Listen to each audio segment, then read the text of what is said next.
It's football and other F words, and it is a glorious Wednesday afternoon, even though the weather outside is a little shitty.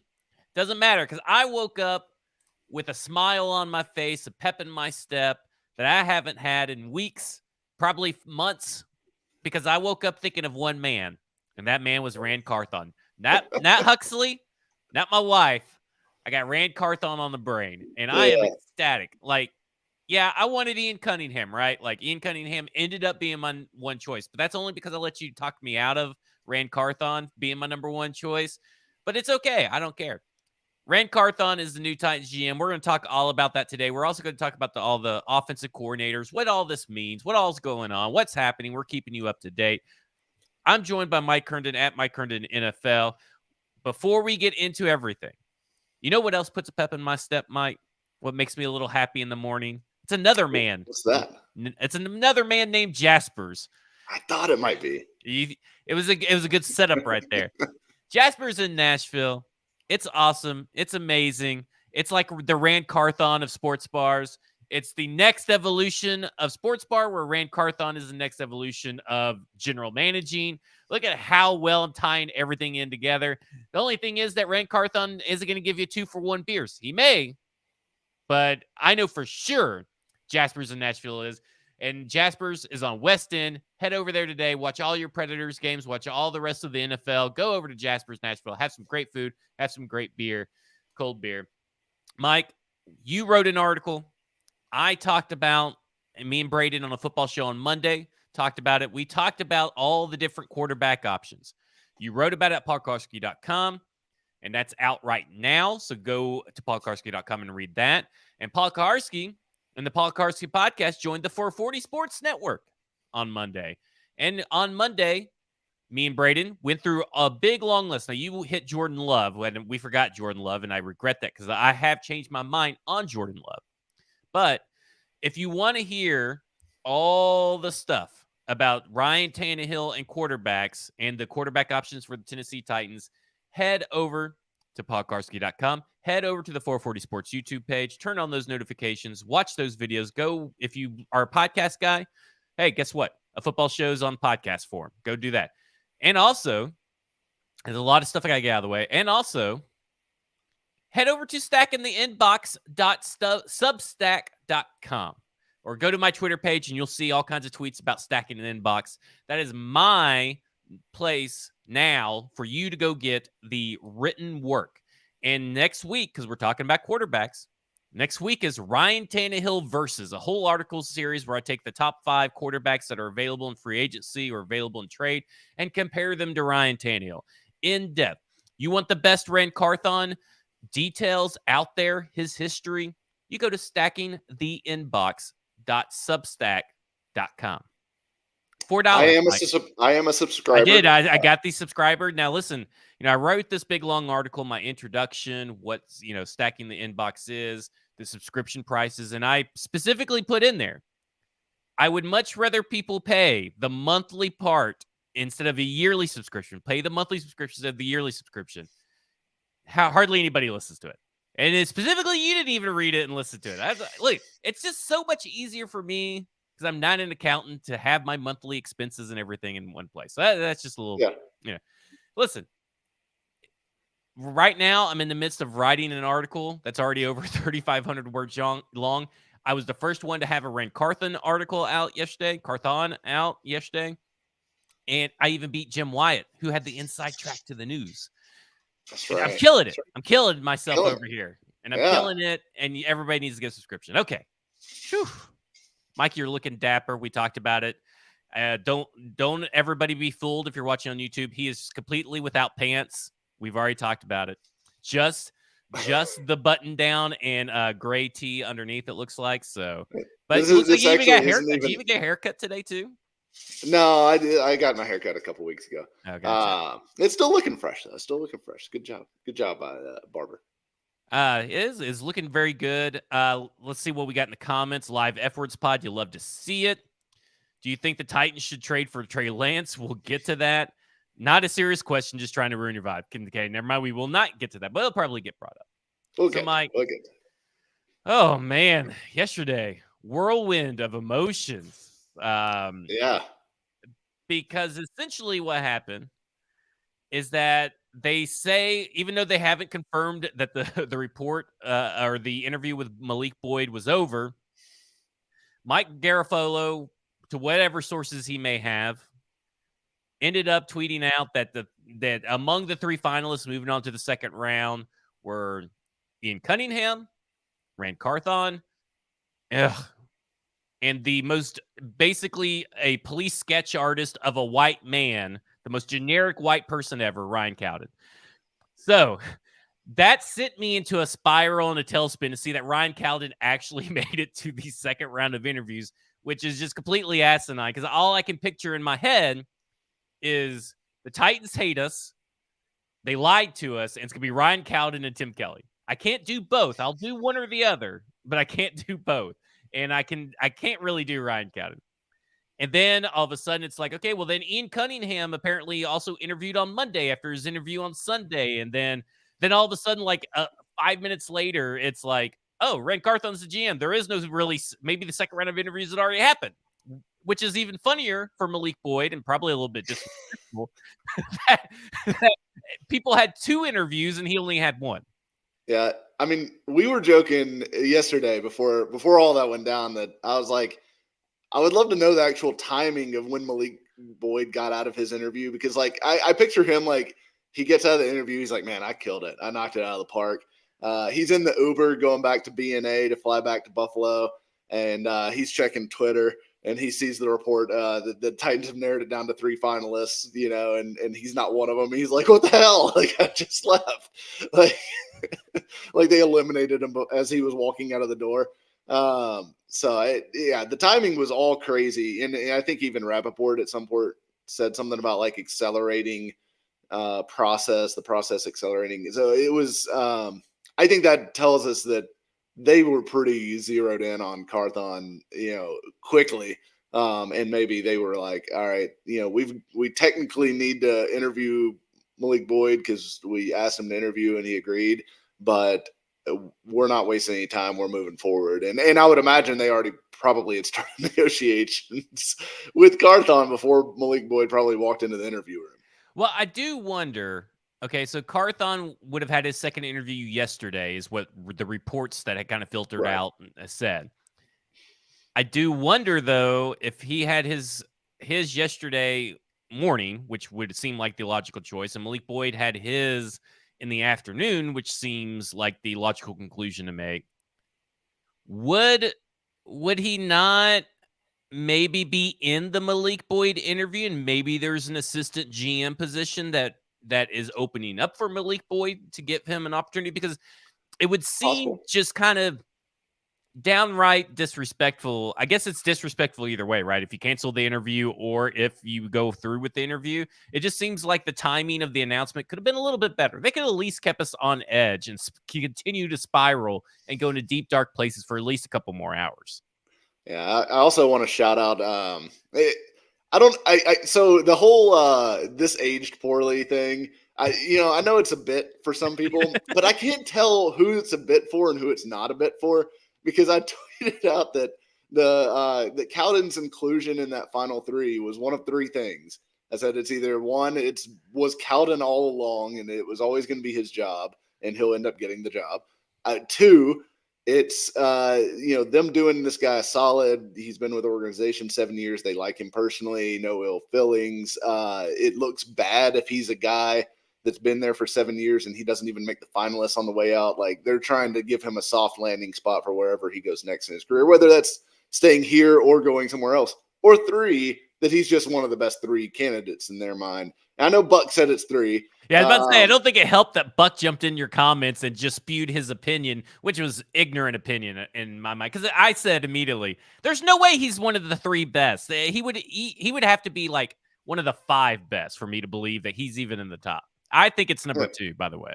Yeah, I think it's possible it's number 2. But anyways, like, people after Carthon gets hired were jumping in there and giving me this tweet aged poorly. And I'm like, what do you mean it aged poorly? I said it's one of 3 things. It's still one of those 3 things. Well, Well, people you are got to idiots. understand that Titans fans can only focus on one thing at a time, and it's going to be the last thing that you say. That's You should true. have put it up at the top, and then put the other one at the bottom, and then they would have been like, "Oh man, you nailed it."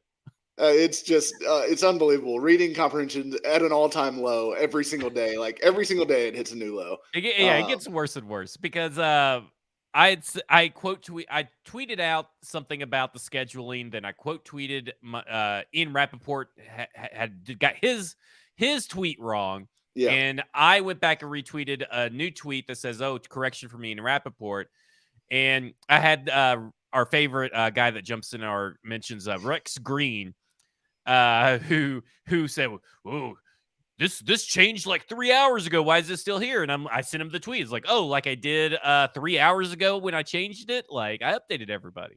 that's another thing I wish people would do. Look at the timestamp on the tweet because sometimes you're responding to something that's like several hours old, and of course, information has changed, and it is. I know that the algorithm and everything puts tweets up at a weird time for everyone on their timeline, but do not assume everything is just like this is what was just said just now. Like This there is can why I be create additional lists. information. I have lists. I have a Titans beat list, and then I have just like my regular home list, and then I get notifications for certain Yeah, news breakers. It makes my timeline so much easier. it's the cultured gentleman's way of Yeah. using Twitter. Yeah. Curated content is how I like to say it. Okay. Exactly. Rand Carthon. Okay. Side story. We'll get to Rand Carthon, but there's a lot that happened yesterday. Side story. So 102 point. I'm watching 102.5. Listening to it on my walks. So when I'm with Huxley, and I usually walk around 2 p.m., so I'm listening to Jared Stillman the company, and he is going on and on and on about how this interview process just seems like a big smoke screen to cover up for the Rooney Rule, and that they already got their guy, and their guy's Ryan Cowden. Because on Monday he said once Monty Austinfort was hired, it was only going to be Ryan Cowden, and then of course I think Caroline Fenton still has like Stockholm syndrome from being on a show, and she regurgitated everything the next morning at Robbie and Rex Road. And so that yesterday evening, and then when the news broke, you could tell there's just this little sense of dejectedness. The wind was out of the sails, the air was out of the balloon, that he couldn't go on any further talking about how this could be perceived as a racist sham of a coaching interview hiring process. Now, still, I do agree with him that it's a little bit disrespectful to Malik Boyd, and you do too. But if you got your guy, you got your guy, and your guy's Rand Carthon. And let's get into it. How, for you, what was the shock level that it wasn't Ryan Cowden? And what is the excitement level now that you are 24 hours essentially removed from the announcement that it's Rand Carthon? I would say I don't know that I was shocked really by anything. I kind of felt like their finalist list was kind of down the middle as far as like what I would have expected it to be. I thought Ian Cunningham, like everyone knows, Ian Cunningham at this point was my favorite candidate. Short of Adam Peters, which of course we all know, Peters declined and is staying there and will probably eventually be GM of the Niners. But Cunningham was my favorite, so I'm glad that he was in their finalist list. And then it's not surprising to me that they kept an internal candidate in the finalists. And then Carthon was, to me, my number two. Like he was my number two behind Cunningham. And the only knock on Carthon to me was that I felt like he was maybe like a little green. Just a little bit green, not a lot. Like he's been in like high level player personnel executive roles for what close to 6-7 years now.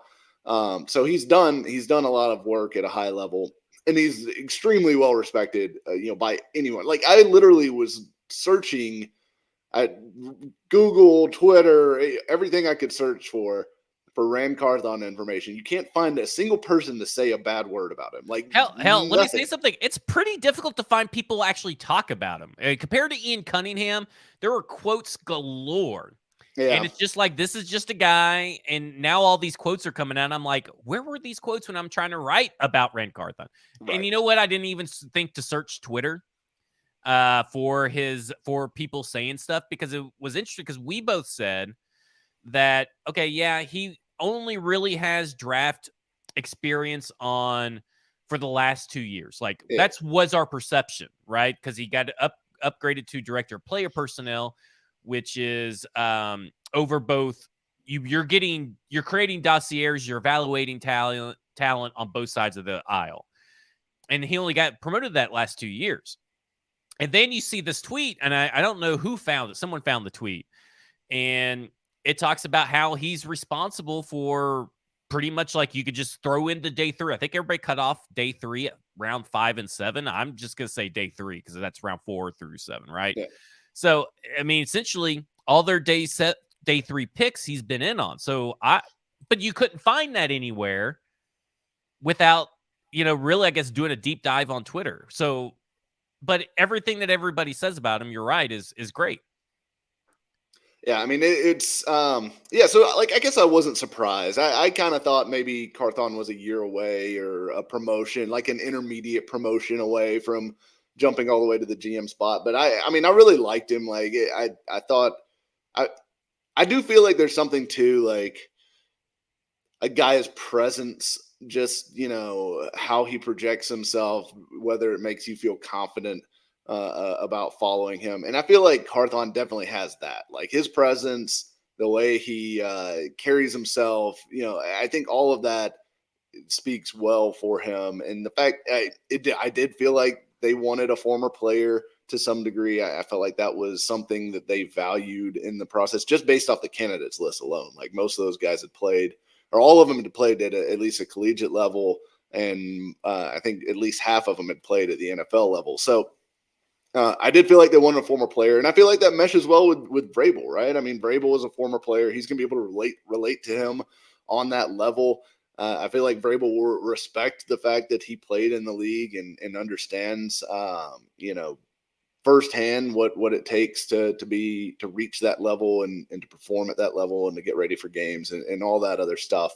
And so I do. I feel like it's a really good fit. I feel like it's a good fit for Vrabel. And I'm very excited because the 49ers to me are the model franchise in the NFL right now. What they've done this year, going through 3 quarterbacks, and I mean, they are steamrolling teams right now, advancing in the playoffs. Now they could lose this weekend. Who knows? They're playing Dallas, right?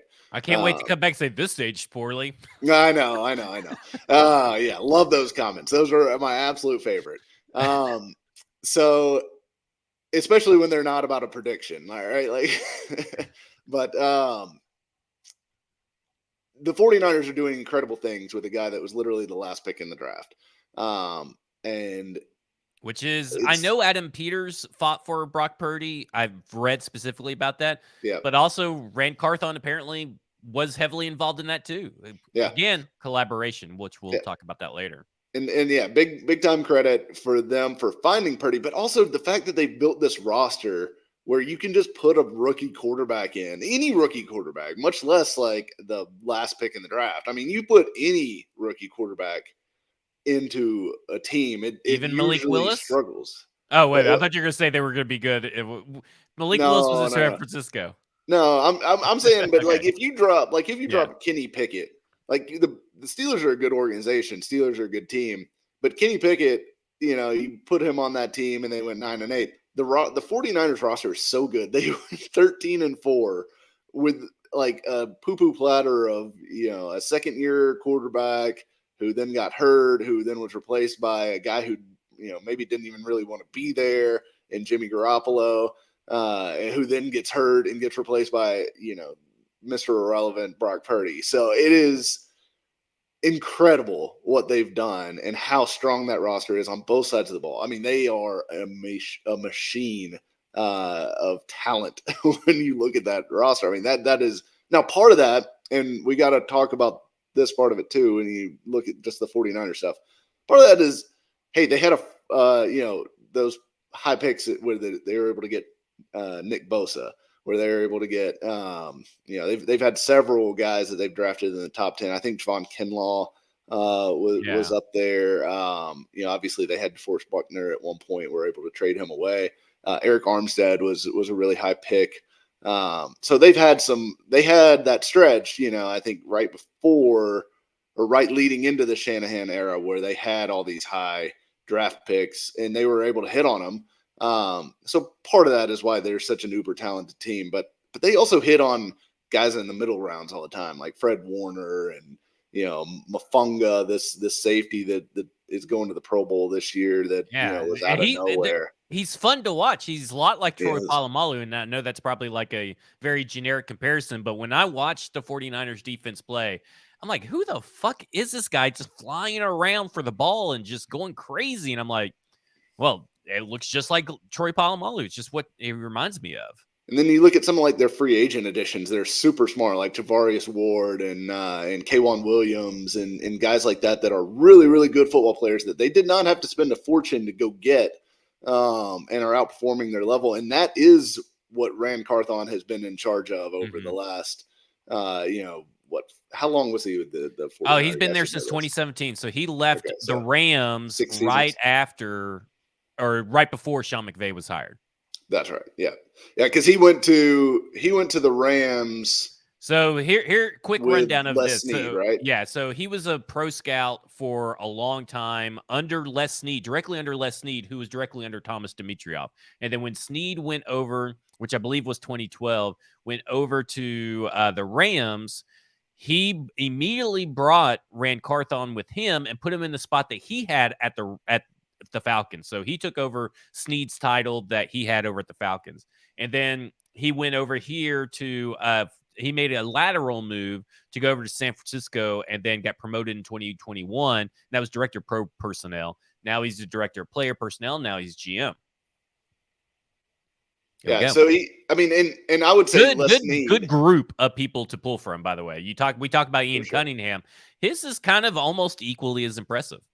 It is a really good group, and I think for all the like F them picks, memes about Les Snead, he's certainly done a good job. I mean, look, if you win a Super Bowl, you did a good job as a GM, right? It's so hard to do. And so I feel like Les Snead has shown his worth, and they're all different too, right? I mean, like Dimitroff and Snead and now Lynch / Peters, all different types of GMs and all ran their teams in their own individual styles, but certainly have all had a lot of success. So it's a good group for him to be groomed under. And look, I mean, he's what, 41 years old? Is that right? Which is super young. I mean, it's kind of given me the willies a little bit with the fact that the Titans, GM and coach are basically like my age now. So I'm starting to feel a little old, but yeah, I mean, I'm excited that they got some new ideas, some fresh blood in the organization. At the top. I mean, he'll be able to run this how he sees fit. And I don't think this is a hire where he's going to be Vrabel's puppet. Like I think, and Carthon is familiar with the setup, obviously, that they had in San Francisco. And I've talked from the very beginning of this search about San Francisco being the model as far as a powerful coach who has some say over the roster. And the way they're set up in San Fran is Kyle Shanahan controls the 53. So when it comes down to roster cuts at the end of training camp, Kyle Shanahan is the one that is making the roster cuts. He is the one that is in charge of running that. Now, obviously, everything is a conversation, right? It is not nobody's making unilateral decisions as far as anything goes. It's all a conversation. It's all trying to be on the same page and working together. But at the end of the day, it is Shanahan's 53. Now, Lynch runs the draft. He runs free agency. He controls the 90-man offseason roster. He runs the practice squad. So that is kind of the division of power. And I would imagine this is going to be the exact same setup here. It's obviously one that the Carthon would be very familiar with, comfortable working in. And I think him and Vrabel would make a good combination, a good team together to be able to as the key word is collaborate on building this roster moving forward. Well, the good stuff here's some good things. So as we were doing this, Jim Wyatt puts out an article where they talk to John Lynch about this hiring, right? Over at TennesseeTitans.com.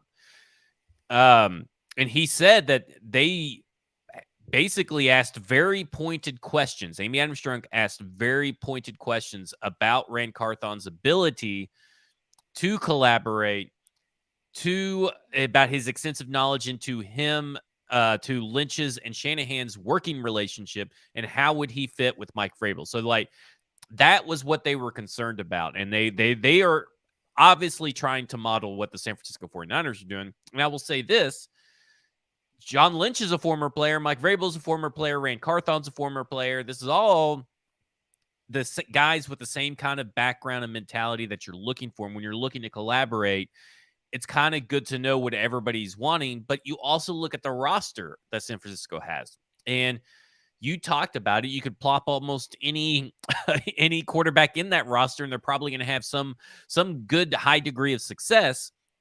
And that's the roster that obviously the Titans want. And to me, when Vrabel's at his end of season press conference and he talks about, God, we got to get faster and we got to get more physical, my thought was San Francisco 49ers all along. And they hire a guy who's responsible for signing free agents, signing some of these late draft picks that you see fly around to the ball and make an impact. I mean, yeah, you don't really want to trade for a running back, but that was a move that they made. It was like a short-term Matt Stafford-esque trade to try and get to the Super Bowl, right? And sometimes you get creative. And I look at it and I'm like, well, maybe he knows exactly what he should be asking other teams for Derrick Henry now, but we'll get to that later. But I look at a guy that is, for all intents and purposes, he is a people person.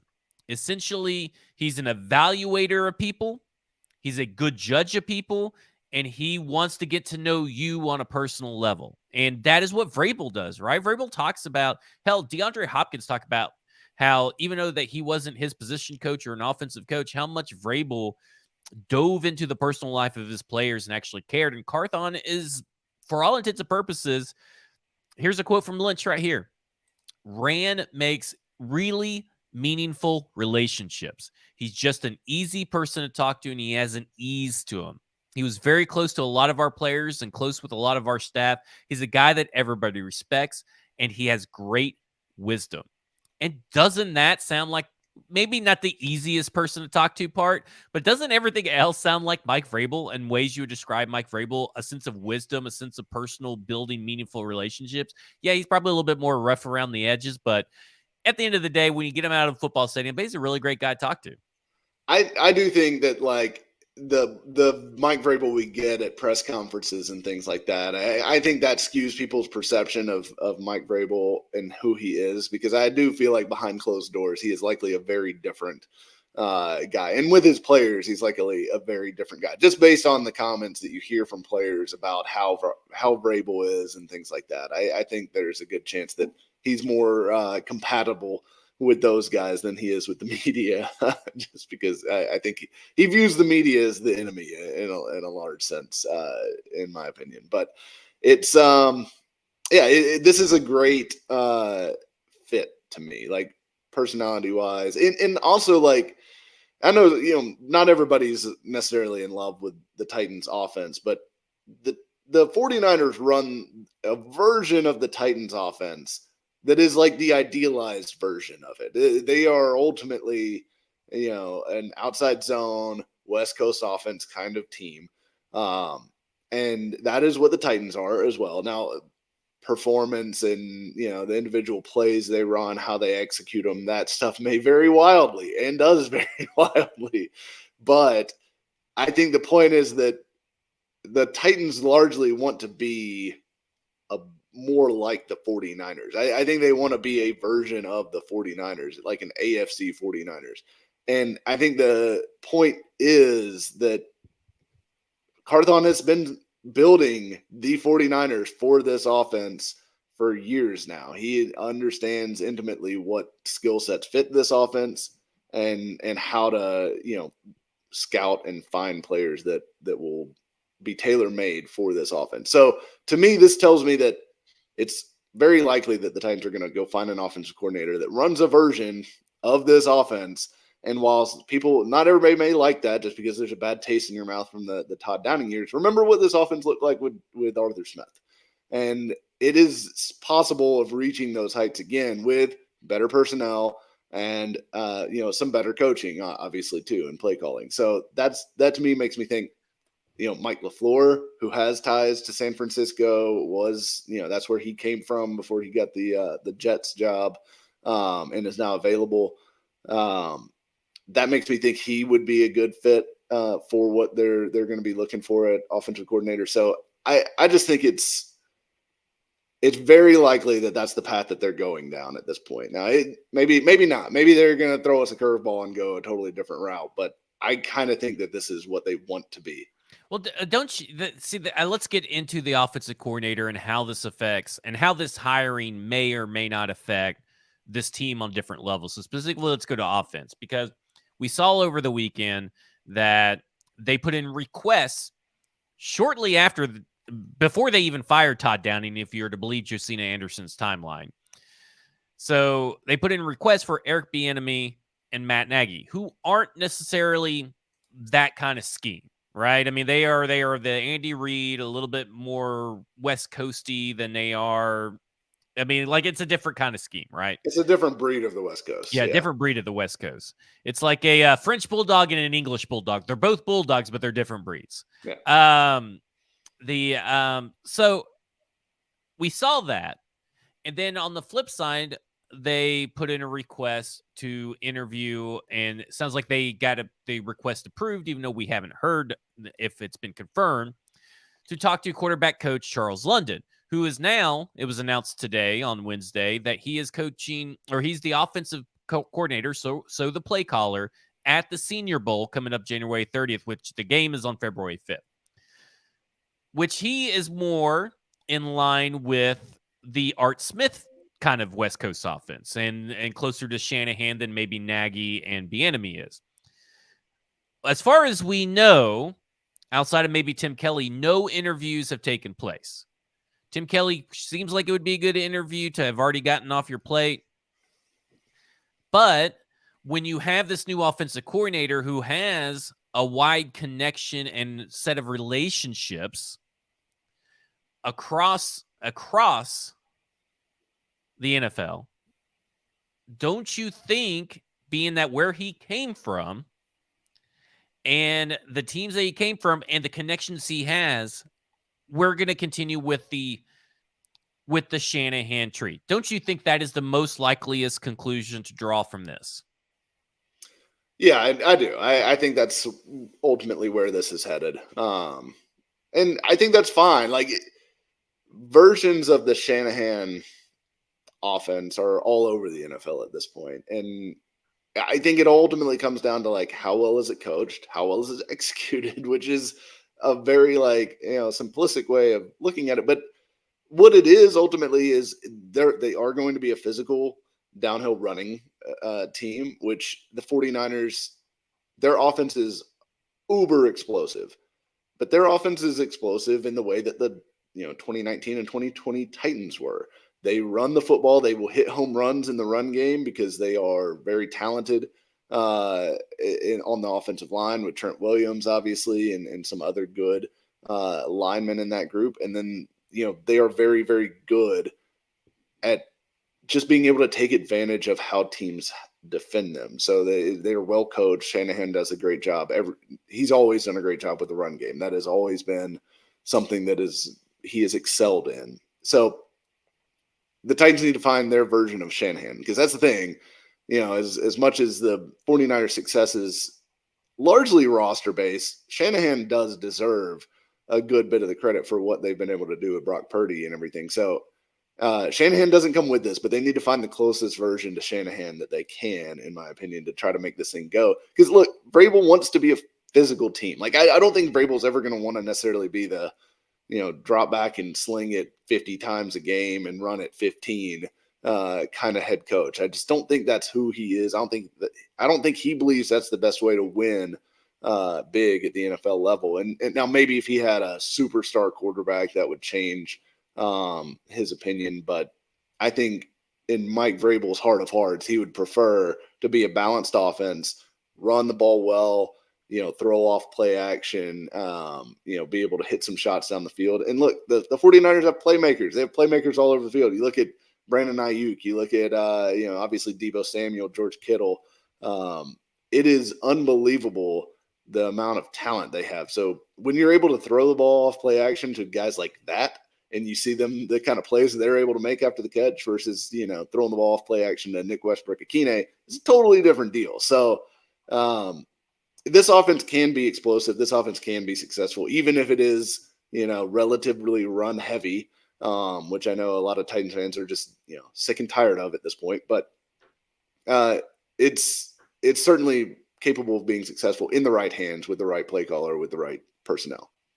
Well, I mean, I think everybody has this misperception about the San Francisco 49ers being this crazy pass-happy team when in reality you're right. They're all about the balance. In fact, there's only been 2 times that San Francisco has been this pass heavy team, and they rank.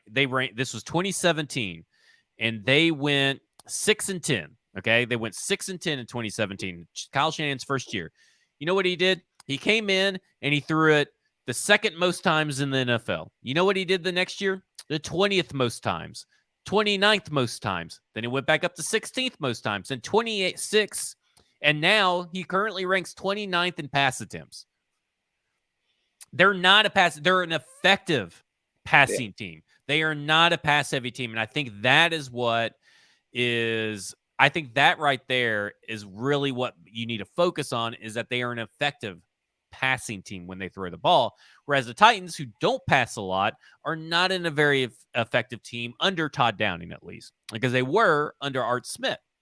So I go back and I want to talk about this offensive coordinator thing, because I said that if Bieniemy or Nagy is hired, that in my mind, you should be looking at the 2017 Chiefs or the Chiefs prior to Patrick Mahomes, because obviously they're not getting Patrick Mahomes. And obviously this offense cannot run, especially with the kind of playground-esque improvisation from Patrick Mahomes with Ryan Tannehill or whoever the quarterback may be.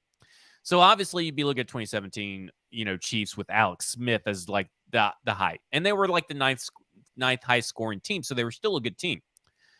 But in my mind, haven't heard a lot about the offensive coordinator position because the GM isn't in place. And I think that Mike Vrabel is looking for a guy that is obviously comes from the 49ers or maybe from the Rams or from one of these teams.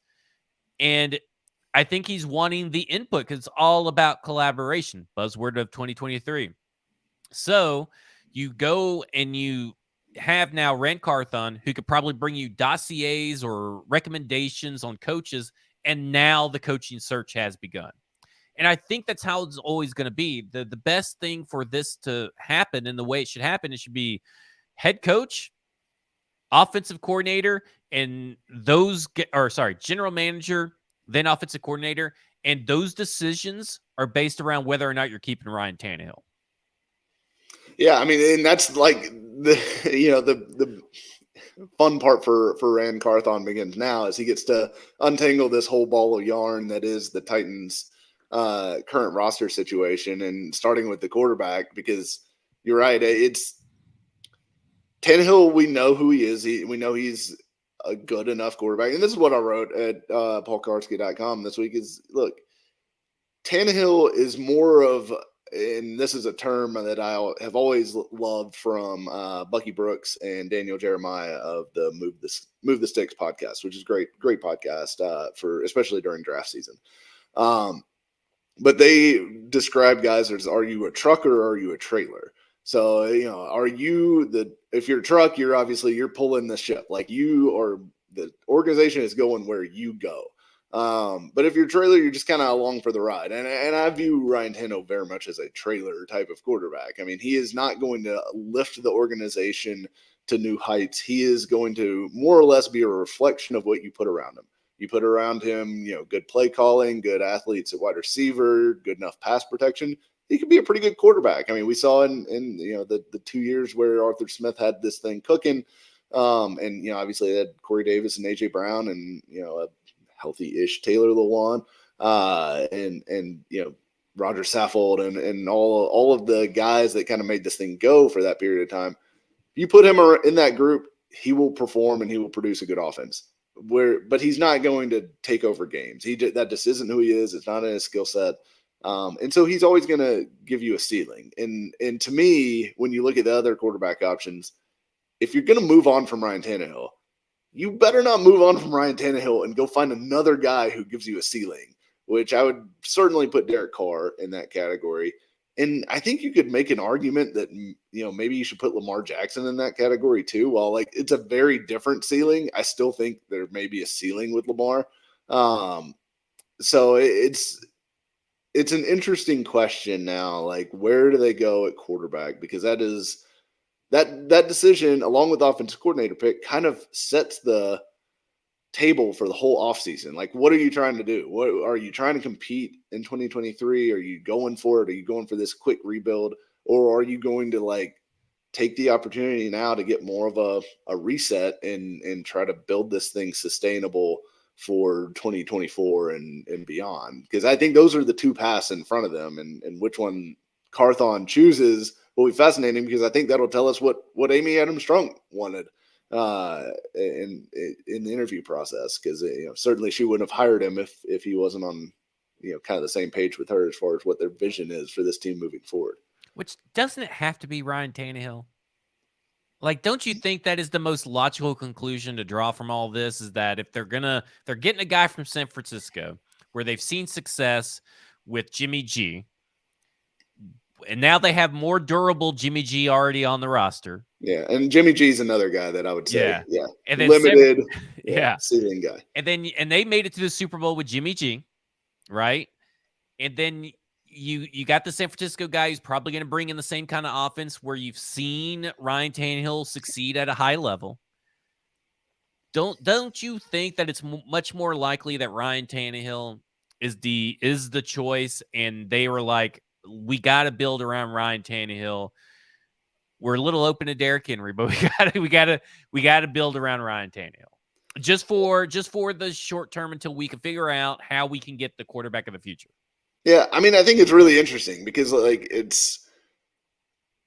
what is your ceiling in 2023 with Ryan Tannehill? I mean, obviously, obviously he's going to be tasked with fixing the offensive line. That's obvious. He's got to do that. That's going to be true of whatever quarterback you have. It doesn't really matter if it's Tannehill or anyone. You've got to fix the offensive line. You've got to get some receiving help. I think they've got to bolster that room to some degree. And you've got to reinforce on defense too. I mean, there's going to be some guys that are let go. Obviously Zach Cunningham, Bud Dupree probably. There's going to be some guys that, while they weren't necessarily stars for you over the last couple of years, they were starters, and they were helpful when they were out there. That their production is going to need to be replaced in some form or fashion. So there's a lot of work to be done on the rest of the roster. So I guess my question is, what is your ceiling if you bring back Ryan Tannehill in 2023? And is it, well, maybe we could win the division and then get bounced in the first round, and it'll be like, the years previous have been, basically? Or is it higher than that? Because if it's just, well, maybe we'll compete with Jacksonville, I don't know. Maybe it's in the best interest of the team that you go ahead and rip off that Band-Aid and just say, all right, we're going a different direction. We're trying something new to see if it works. I think Tannehill's a good quarterback. I'm not champing at the bit to get rid of him by any means. I just don't know what their appetite is for the status quo on the roster. You know what I mean? Right. I think there's some intriguing options like you laid out. I think Jordan Love is an intriguing option. I know I harp on Trey Lance and him being injured and having 2 ankle surgeries and stuff, and I think it's utterly ridiculous, you clout slut, that you tweeted out that Instagram picture knowing what was going to happen to everybody around you and just laughing maniacally off the scenes. But that obviously, if you actually type in good luck in the emojis, it actually brings up that emoji, and that is what good luck means. Well, Um, so, yeah. So, anyway, but obviously they have some quarterback issues over there. I think that if the plan is Jordan Love, Trey Lance, and I'm a little bit less out on Trey Lance. I think Jordan Love is probably the better value, but I could be talked into that, right? Those are those are guys that Rand Carthon apparently may in this scenario has targeted and tabbed as their guy. Then you trade away Ryan Tannehill, save some money, get some draft picks, and then you move around. I'm all for that. I don't think there's a lot of options like that. I think that possibly you could maybe buy time with Geno Smith in that scenario, but then I feel like you're just getting a lesser version of Ryan Tannehill. But Geno Smith has been in the Shane Waldron system, so it's not that big of a leap. I don't know. It's just it's all iffy for me. yeah, But I think one thing when you talk about staying status quo, and here's a question right here. Ed Henry says, weird question, but how much of a limiting factor is Henry to this offense? Aren't they forced into one style with Henry? And I hope that it's not a weird question because you're related to Henry, Derrick Henry. But Ed, I will say this, that I've been on the train that Derrick Henry is more crutch than crucial. He's a crutch player, not a crucial player for this offense to succeed. And I do think that while maybe his role is lessened, that would be that'd be best case or worst case scenario, because I think that it's either going to be they're going to upgrade Dontrell Hilliard, or they're just going to go pure running back committee and trade Derrick Henry. I think that's your two choices. And I think with Raheem Mostert and Jeff Wilson both being free agents and both having ties to Rand Carthon, that they would be great compliments and they'd be great upgrades over Dontrell Hilliard and a great compliment to Derrick Henry, but they can't do it alone. So you would have to do running back by committee more than likely, but there's also a lot of running backs flooding the market. Josh Jacobs, Miles Sanders, to name a few. There's a ton of them. So why would anybody trade for Derrick Henry? So you're going to have to, I guess you're kind of forced to work with Henry, but you should not build your offense in mind to suit Henry's needs at this point, because Henry can succeed in this offense. We've seen it, right? I mean, he just can't catch the passes, so you got to get someone in there. And I think Dontrell Hilliard needs to be upgraded because you needed someone that could be in there to also lessen his load, Derrick Henry's load, but also be a threat between the tackles.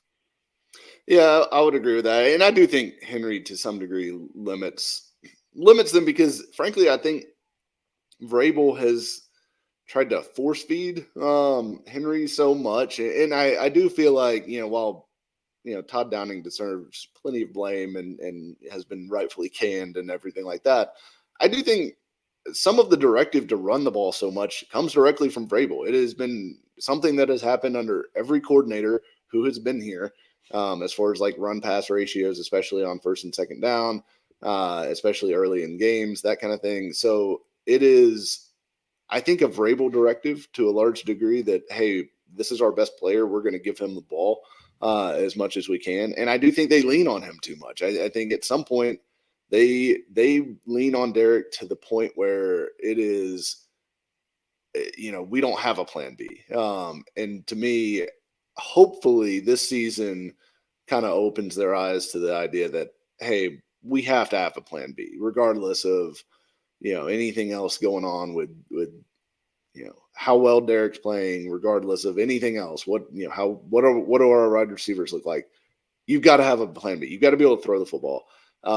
And I hope that they are looking at becoming a little bit less reliant solely on him. Because look, in the previous seasons, and I think this is something that was different too, he was more of a home run hitter. And you can say offensive line and all that stuff, and I think that's valid, but I don't think he's the home run hitter that he necessarily used to be. And that's normal. Like, he is going to be 30 years old next year I think he turns 30 late next season. I mean, you're just not going to be the same guy you were as far as like explosiveness at age 30 as a running back, especially with the, thousands of carries he has on his legs at the NFL level now. as you were when you were 24, 25 years old. It's just the laws of nature. So I think finding ways to get an explosive offense built, you can still use Henry. You just don't need to use him like he's the Yeah. the Don't use him as a offense. crutch just because hopefully Rand Carthon does not leave the state of the offense in disrepair like John Robinson did heading into last season, where, it was supposed to be Robert Woods and A.J. Brown and a rookie. And then it was like just Robert Woods and Nick Westbrook-Akine out there. And, Carthon has some great names that he can pull from to help this offense. We got a question here for you, Mike, from this guy named Keith. Can we get more plays designed to showcase Jeff Swain? And hopefully, Rand Carthon's first. If Rand Carthon wants to really endear himself to the Titans fan base, today or on his presser on Friday, he should end it with, and we've cut Jeff Swain and no more Mason Kinsey. And this fan base would erupt. There would be already a parade out in Nashville if he said those two things. Yeah, start erecting the statue now. Yeah. No, it's I do think it would be hilarious if they pulled the Vic Beasley Memorial. We will not be pursuing a new contract with this player tweet for Jeff Swain. That would be amazing, and yeah, it would send Titans fans into a frenzy. Really, Dennis Daly. Maybe Dennis Daly is the. Well, Dennis Daly's he's already a free agent. He's not under contract. Well, so is Swaim. I mean, they're both in that. I thought so Swaim had another year or something. No, it was a 1-year deal for him. So yeah, they're both technically going to be free agents anyways. But I would love the petty. We will not be pursuing a second contract with this player. Tweet that would be amazing. We have a couple questions in here about how John Robinson hated wide receivers, and I tend to agree with it. I think he undervalued wide receivers. And when you look on the flip side of the San Francisco 49ers, you're talking about a team that has Deebo Samuel, Brandon Ayuk, and Juwan Jennings. Now, I believe Ayuk was a first-round pick, right? So I think he was the only first-round pick among them. But they drafted guys that were on our radar heading into their respective drafts. And I think that's a good sign. Deebo. Yeah, we love Deebo. Kittle, we liked Ayuk. We loved Kittle. I mean, Juwan Jennings was just kind of like, he's a guy, but he's turned out to be pretty good with them. I'll admit, I was way down on Jennings because I just thought he was too slow to be an NFL receiver, but he's turned into a pretty good little third receiver for them. But they value, and let me say something. All those wide receivers we just named, including George Kittle, they all block. Yeah. And it's important. It's just important. And I know that John Robinson harps on it and Mike Vrabel harps on it. But when you look at the list of some of the wide receivers they have, that's about all they got going for him. Like, that's all Nick Westbrook-Akine really has going for him, is that he can fucking block. Chris Conley, he can block. Hopefully, we get more separators. And I think from what I read when I was doing some research on potential free agents that Rand Carthon is connected to, a lot had to do with not necessarily speed, even though they did get fast guys, but about the short area quickness and being able to get separation. So focus on the 3-cone times and ability at the catch point to adjust at the catch. And Kendrick Bourne, guys they've drafted over the years, Kendrick Bourne, Rich James has proven it now with the New York Giants, and he did prove it with San Francisco. Deebo Samuel, Brandon Ayuk, they all get open. They all have short area quickness. Now, Ayuk and Deebo have different levels of explosiveness after the catch, but basically that's what you want for this offense and what you want as an offense, because you could do so much with how you design the play to get other people open. Yeah, and I do think the blocking thing is part of it. And I will say, like, I'm not sure I'm like totally sold on John Robinson, like not valuing wide receivers, because he did spend a number 5 overall pick on one. He spent 51 on AJ Brown. He spent, a top 100 pick on Taywan Taylor. He drafted Treylon Burks in the first round. Well, but that was out of necessity, right? Because you traded away AJ Brown. It's more like I think it was more of the fact, when I say undervalued, I think he overvalued that anybody could just come in and be good in this offense. I think he I think he tried to address wide receiver a lot in the Julio trade, like a second and fourth. Like he invested in wide receiver to a large degree. He just wasn't very successful with it. I mean, AJ Brown was the only hit really out of that group. TBD still on Treylon Burks, but and he traded away. Obviously, we don't have to relitigate that for the millionth time, but. I think he valued him. He just wasn't very good at picking them. And I do think there's something to he didn't draft anybody like outside of Taiwan, and maybe he got burned on Taiwan, and that's why he never went back to this well. He didn't draft anybody in that like speedy, like short area quickness, able to separate and mold. He drafted like these big, it's like a bunch of Alshon Jeffries out there, just like 6'3", 220 pounds, and not that fast, but contested catch winners seem to be like his preferred style of finding wide receivers. And like it worked with AJ Brown, it didn't work so well with the others. And we'll see what Carthon's approach is, because Carthon, I mean, if you look at Ayuk and you look at Debo, neither of those guys are like tremendous from a size standpoint. Like Debo's obviously built like a running back, but I think they're both close to 6 foot. But they're really good route runners. They separate, they're quick, and they're both a pain in the ass to tackle. And that's one thing I think will probably translate over is like at one point, the Titans were, I felt like building one of the hardest to tackle teams in the NFL.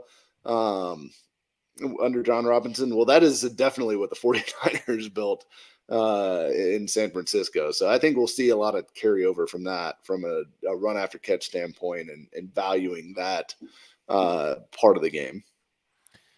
The we talked a lot about the next steps and what this GM has to go through. Obviously, there's all kinds of contract situations that we got to get to, but obviously the next step is the filling out the coaching staff, because right around the corner, January 30th, is the Senior Bowl. And you would like to be able to go down there with an idea in place of who the offensive coordinator is, who the offensive line coach is, and who the defensive backs coach is. Because guess what? You need defensive backs. I know that sounds crazy, but you do. And you need offensive linemen, and there's going to be a good showcase for them. And it's better to have them in place and an idea, at least on the offensive side of the ball, what you're looking for when you're down there. What is Rand Carthon looking for? Because you gotta spend your time wisely on all this kind of stuff. So I ask you, what do you want to see changed? Because I wrote about this on Monday's article, how the GM could be different or how he could be better. And this is before Rand Carthon was hired, obviously, but I want the team to get taller, specifically in the defensive back room and on the linebacker. Because, Mike, there wasn't a 6-foot defensive back on this field except for Greg Maben and Lonnie Johnson. Everybody is under 6 feet. And or Caleb Farley. Oh, yeah, I forgot about Caleb Farley. Hey, he's going to rebound this year. This is his year. Year 3, Caleb Farley. Oh, 3. Listen, year 3. He's the number 3, right? Yeah. And 2023. Oh, he's 23 now? Wasn't he 3 in college? 2023. Oh, 2023. Yeah. And then you have DeMar Hamlin. He's number 3. And then on top of that, third year, obviously. And then you could turn E in Caleb or in Farley into a 3 as well. And C, Caleb, C is the third letter in the alphabet. This is all coming together. It's all coming together. All right. It is the Caleb Farley breakout train. Here we go. We're on it. We're on it. But you obviously, height matters, specifically when you look at the all pros over the last few years. Even if you just look at this year, Sauce Gardner is 6'3", and I believe Patrick Surtain is 6'2", and I may have those heights mixed up. But your receivers that you're facing on a regular basis are anywhere from 6'1" to 6'4", and you got to have the height, but you also got to have the speed. And I just look at the way that you have to approach this draft. This draft is filled with cornerbacks that have the length and the athleticism that you desire. It's loaded. But the wide receiver class, it maybe only has speed or maybe only has route running, may not have both. So I feel like this wide receiver class, though, is going to end up being one of those classes where everybody was really down on it, and then everybody's going to go to the Senior Bowl and the Combine and all this stuff, and then you're going to be like, okay, well, these wide receivers, and start watching more and more film, and that opinion is going to change. But you have to get faster. You have to get taller. What else do the Titans have to get? Well, they have to get some guys that can block. That's for sure. And to me, like, that remains kind of the biggest thing that I'm struggling to see what the path forward is right now. Because left tackle, we know that they're likely going to release Lawan. Or, maybe they try to restructure him. I just tend to doubt that that's going to happen. Like, I mean, is he really? I mean, like, I guess my thing is that when I hear that people ask, well, why doesn't he take a vet-friendly deal, or why doesn't he restructure and go cheaper?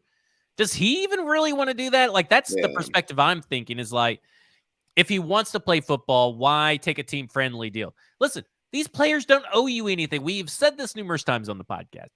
These players, they only care about you if you're going to be a person that listens and watches their podcast or their video. Other than that, they don't give a fuck about this team. And Taylor Lewan has already been talking about how much he looks good in Steelers uniforms and all this stuff. Listen, he's moved on. He has forgotten all about you guys that have built him up into this megastar podcaster.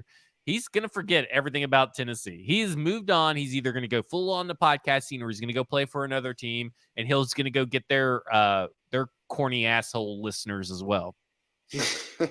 I mean, that's very possible. But yeah, I don't think the one's back. You've got to do something at left guard. You don't have a left guard on the roster, in my opinion. I think Ben Jones, it sounds like, is leaning towards retirement, just based on things I've heard. So it is a good chance you're going to have to replace Ben Jones. And then Nate Davis is a free agent. And who knows if they're going to want to re-sign Nate Davis, because as good as I think Nate Davis is when he's healthy, he's a guy that's missed a lot of games. And this is a team that is like really tired of guys missing games, investing big money in Nate Davis, who is struggling to finish seasons, maybe isn't the best thing. So you may have to replace 4 out of 5 offensive line spots. And by the way, the 5th guy is coming off a pretty rough rookie season. Who you really abandoned the NPF train. You just really abandoned it. But they got rid of the problem. Bad. It's Keith Carter, apparently. Well, I mean, and look, that's the other part of all this, right? It's like, what could coaching, like, how much of an impact can coaching make? Because we'll find out, I think. Because I don't know that they're going to be able to, like, they're not going to be able to go out and sign like an all-star offensive line across the board. Like, there's going to be some guys starting on that offensive line next year that either haven't started before or are like very questionable, like borderline starters. I could definitely see Aaron Brewer having a job somewhere on this offensive line again next year. Maybe it's center, maybe it's guard, I don't know. But I could definitely see him starting somewhere, because you just aren't going to have the resources capable of going out and like signing the 5 best offensive linemen on the market. That's just not a realistic expectation to have. So coaching is gonna have to help. But yeah, it's there's so much in the air with this team, and that's kind of why it's kind of exciting to get this fresh start with Rand Carthon, because to me, you want to see, it feels like they kind of plateaued and stagnated, right? Like they hit their peak of what they could be with John Robinson and Mike Vrabel and that duo in control. And Carthon gives you the hope that maybe they can break through and reach a new height and go to where we all want them to go, which is obviously a Super Bowl. That is ultimately what every fan of this team wants to see happen, is go to a Super Bowl, go win a Super Bowl. Nobody's ever seen it before in their lifetime. So that is the goal. And to me, Carthon gives me more hope for that than I've had in a while. Like, I've been super down on what the 2023 Titans are going to look like. And Carthon at least perks my ears up a little bit, makes me feel like, okay, let's see what he can do, because you never know. He might really be able to make a big difference in one. Even if it doesn't end in a Super Bowl win in 2023. No, yeah, At least still don't it's expect that. trending. At least it's trending towards. At least it's gonna be fucking watchable. Yeah. like to me, that's the hope. Your expectations for 2023 is just to have a team with a winning record that is at least a watchable team on a consistent basis. That you're not embarrassed or dreading having to turn on the TV or having to go face coworkers who are fans of other exciting teams, and they like, oh, did you watch that Titans game? They sure did look like shit. Like you had to go through this whole year because this year was dreadful. It was It was one of the worst years, just because I was sober for most of the games. Because those 2-15, those 2-win seasons, I was plowed at the game, so I don't really remember them. But sober and having to watch this team is not a good combination. So hopefully that changes. Yeah, I mean, yeah. There's at least hope now, right? Right. Exactly. I think that's the big thing. Like, if it's Cowden, if they were rolling back Cowden and Kelly, I was going to check out to like 2026 when they all get fired because I was going to be so far out. There's just no hope there. I mean, you got to hope that somehow Cowden stayed employed, but questioned and undermined at every turn everything he could about John Robson's tenure, which is highly unlikely. It's highly unlikely that he was that way. I do think it's an interesting question about whether Cowden will possibly be retained.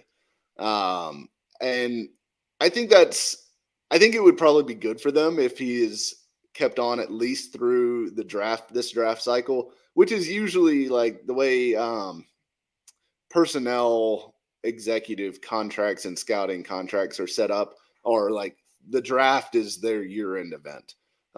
So once the draft is over, that is generally when, if guys are going to be fired or their contracts expired or whatever, that's generally when that happens for most of these organizations. So I would be interested to see if Cowden stays on in his current capacity and sees us out through the draft. And then maybe if he stays beyond that as kind of a bridge to help Carthon, get to know the new scouts, understand their system that they currently have in place. He can kind of get them up to speed on, what he's been looking at. Obviously, Carthon comes in knowing what, kind of how the 49ers draft board is looking right now and their thoughts on certain players and things like that, which will help bring some nice outside perspective as well. But it'll be very interesting to see if Cowden's retained. And then if not, who is Carthon's right-hand man? Because we don't know. I mean, like you mentioned early on in the show, I guess, maybe Malik Boyd or like one of these other candidates who are not currently in a AGM, assistant general manager position. Maybe one of them comes aboard. Like that's similar to what happened with, Mike Vrabel and Matt LaFleur back in 2018 when they did the coaching search and they were 2 of the 3 finalists. And then, Vrabel got the job and LaFleur got the OC spot. I could definitely see that. And look, that would be great. Like that would honestly be extremely exciting if they could get Carthon plus Malik Boyd or Carthon plus who are some of the other I guess Quentin Harris potentially. But Boyd would probably be the most exciting, realistic one for me because Cunningham isn't going to come. He's already got that role in Chicago. And then Glenn Cook has that role in Cleveland, so he's not coming either. So to me, maybe Malik Boyd would be the best candidate for AGM if you could get him. But Cowden wouldn't be a bad option either, just to keep around and have some continuity.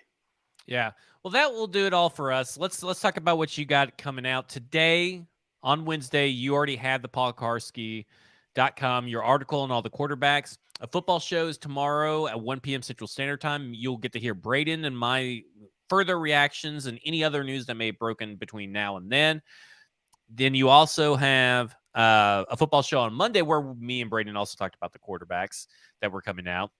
And then obviously as well, coming up later today, this podcast will be live, obviously, but later today, if you have not subscribed to stackingtheinbox.substack.com, you need to go out there and do that today. It's $4 a month, $48 a year.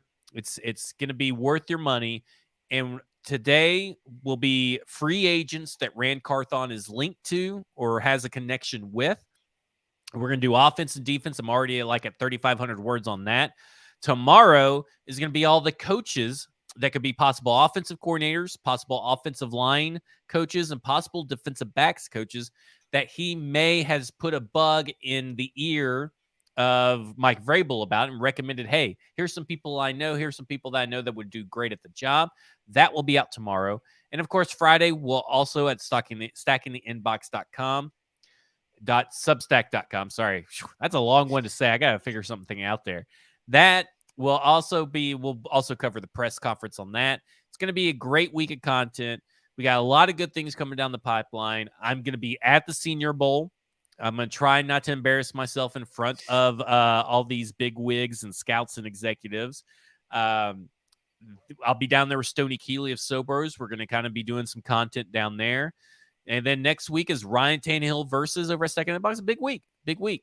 Is Mike Herndon's show still going on in the offseason, or is that on a temporary hiatus? It's on a temporary hiatus right now. We're deciding what we want to do moving forward. Well, if you want to go watch the backlog episodes and relive some of the worst moments of Tennessee Titans football with Mike breaking them down in hilarious fashion, go to BroadwaySportsMedia.com, get you a Broadway Insider Pass, go watch all that. Anything else we got to plug? Jasper's, Nashville, 2-for-1 beers.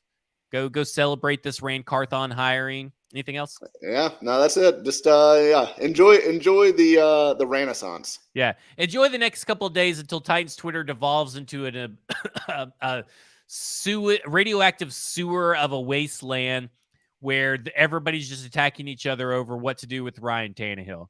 So just enjoy these next few days. Enjoy this time. Look forward to talking more about the offseason that moves on. You can follow him on Twitter at Mike Herndon NFL. His name's Mike Herndon. My name's Zach Lyons. You follow me on Twitter at FWordsPod. This has been Football and Other F Words, and you have just been effed.